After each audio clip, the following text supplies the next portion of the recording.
ویل چې دا ټول خاینان دي غداران دي دا د خپل شخصي چوکۍ دپاره راغلي عمران خان اقرب پکې دننه کو دا ټول د آیسای د استخباراتو خلک دي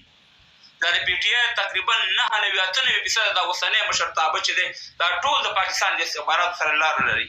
نو خبر دلته دا ده چې یوه فیصله دا ده چې وروره په اټک په پول باندې به ټول پښتانه افغانان راغونډېږو او بس خبره ختمه چې ودرتم او درهم بس د دې نه بغیر بل علاج یې نشته دی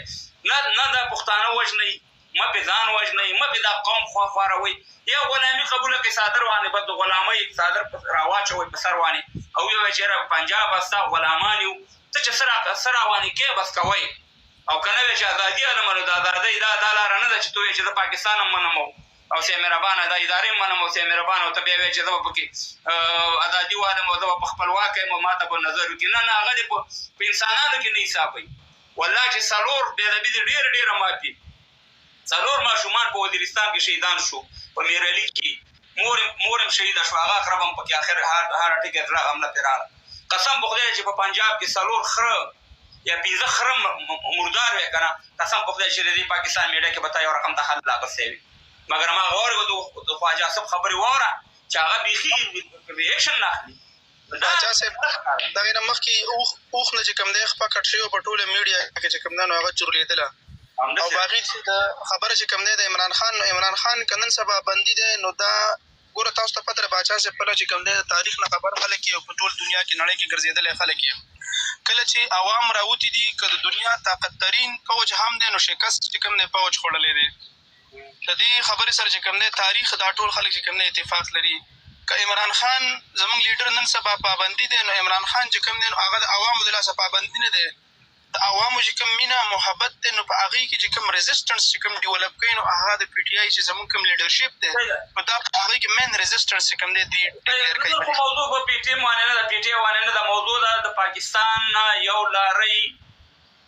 چاودونکي مواد افغانستان ته راغلي او ګیر شوي په دې باندې ویډیوګانې خلکو سمې نه دي کتلي دا د دوم لرم او دا راپورټ هم پرې لرم دا هغه چودي مواد دي هغه چې بمونه دې جوړېږي په افغانستان کې جوماتونو مدرسو ښارونو او نورو ځایونو ته د اورځولو لپاره د پاکستان نه پرون یو لارۍ په خوست کې نیول شوي یو لارۍ دا مواد په بیلرو کې ودا شوي نه په دې باندې موضوع ده مهرباني باچا صاحب السلام علیکم او د بر چې کوم افغانان دي که نه نو زمونږ چې کوم دوست چې کوم دی هغه موږ ته معلوم زموږ چې کوم دشمن دی هغه موږ ته که په لر کې دي اوس داسې پالیسیز چې کوم دی شروع کوي کوم چې امریکا دلته ډیولپ کوي په پاکستان چې کوم د تورخم چې کوم دغه دی په بارډر باندې چې دا تورخم بارډر باندې چې کوم دی موږ غټ د هغو لږ دا به بند کړو لحاظه دې طرفه چې کوم پښتانه دي د دې ته د افغانانو د چې کوم د لر خلک دی او د بر خلک دی چې دوی په خپل منځ کې یو بل وژني لحاظه افغانان موږ چې کوم دی نړۍ له موږ دنیا له یو امن یو پیغام ورکړی دی هغه که په لر دی او که په بر دی موږ باید چې د هغې ګوره موږ ډېرې مبارزې وکړلې ډېر څیزونه موږ وکړله خو اصل څیز چې کوم دی تیوریټیکل تقریبا ایوری ون ته چې کوم دی د ایکسپلینیشن شوی د هر کس ته زه وایم باچا صاحب چې داسې یو حقیقت حمل شروع کړو چې په هغې کې چې کوم دی موږ د دې څیزونو مخنیوی وکړو چې کوم د لر خلک دی او کوم د بر خلک دی ولې چې زمونږ ژبه یوه ده زمونږ جامه زمونږ لباس زمونږ یو دا خپلو کې رشتې هم شوي دي موږ ټول یو خلک یو خاندان یو زمونږ دوست چې کوم دی هم یو دی زمونږ دشمن چې کوم دی هغه ټولو ته پته دی زمونږ کوم دشمن دی لهذا باید چې داسې وکړو چې د دې لپاره ټول افغانان چې کوم د لر دی او کوم د بر دی موږ دپاره د یووالي ډېر ضرورت دی په دې ټایم کې مننه خوشحاله اوسې بس الله دې عزتمن لري انشاءالله دې لپاره به کار کوو ډېره مننه ستاسې نه عزتمن شي الله دې ډېر عمر درکړي لږ لږ ټایم به ټول عمر پورې در کوم جزاک الله خیر موضوع باید زموږ معلومه وي موضوع دا ده چې یو لارۍ بمي چاودونکي مواد د پاکستان نه افغانستان ته راتله په خوست ولایاتو کې د افغانستان اوسني حکومت نیولې په ګمرک کې موږ چې دا چغې وایلی چې پاکستان په یو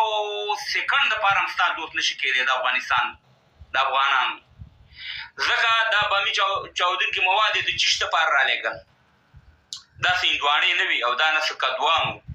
دغه دی ویډیو هم شته دی ما سره او دغه دی سیمربان عکسونه هم ما سره شته دی او خواجه صاحب دې په بل طریقه خبره کوي هغه و چې افغانستان ولې د انډیا سره تعلق جوړوي ته دې منافقت ته وګوره چې هلته موږ تعلق ته هم نه پرېږدي چې یو خارجي پالیسي موږ خپله چې یو چا سره انډیوالي